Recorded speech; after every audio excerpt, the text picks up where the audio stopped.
अच्छा, जो जैसा कर्म करता है वैसा उसका फल भोगना पड़ता है। हाँ, और वैसा लोगों के पास जाने के बाद उस ऊर्जा के साथ ऊर्जा मिलेगा, कुछ ना कुछ करेगा, अपना मेहनत का पैसा कमाएगा और धन उसमें देगा, तो वो पापे जा रहा है। पापी। हाँ, वो कर्म क्षय इस तरह से होगा। अच्छा, तो महाराज जी उसका समाधान क्या है कि कोई किसी का प्रेम प्रसंग टूटा हुआ है या किसी का कोई घटा है या किसी के घर में किसी की बाधा करती है, तो इसका हल क्या बताएं, क्या मार्गदर्शन करेंगे उनको आप? सबको तो अलग अलग होता है ना।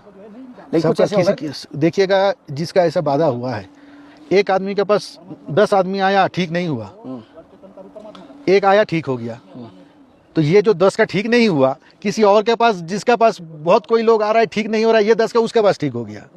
कहानी में भी ऐसा देखेंगे, कुछ जो शिव जी का तपस्या किए, शिव जी से वरदान मांगने गए, शिव जी बोले हम तो दे नहीं सकते, नारायण के पास जाओ। तो हर ऊर्जा के साथ हर ऊर्जा का मैच नहीं होता है, किसके पास से क्या होगा, ये बहुत बड़ा बात है। नेगेटिव ऊर्जा का क्या समाधान है आपकी दृष्टि से?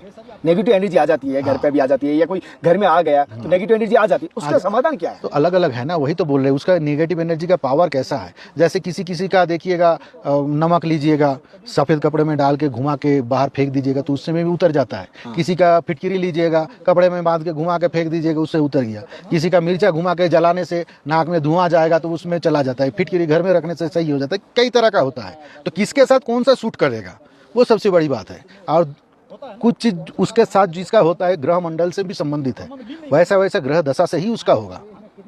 अच्छा, तो वो देख के ही ठीक करना पड़ता है कि कौन सा ग्रह दशा में क्या हो रहा है, इसका ठीक होगा कि नहीं होगा, वो भी एक ज्ञान है। अच्छा। हाँ।